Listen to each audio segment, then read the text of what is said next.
Hi guys, welcome to my news channel Bhojpuri information में आप लोगों का स्वागत है।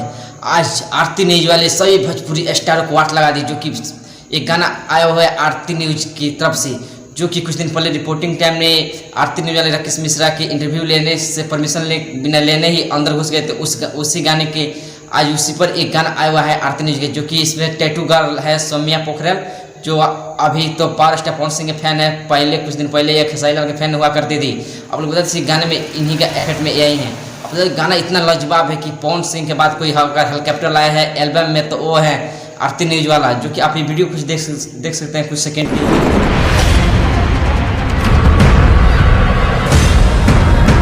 ये वीडियो है, आप देख सकते हैं। और मेरी वीडियो आप लोगों को पसंद आया तो वीडियो को लाइक कर दीजिएगा, मैं चैनल सब्सक्राइब कर देता हूँ। मिलते हैं हम नेक्स्ट वीडियो में।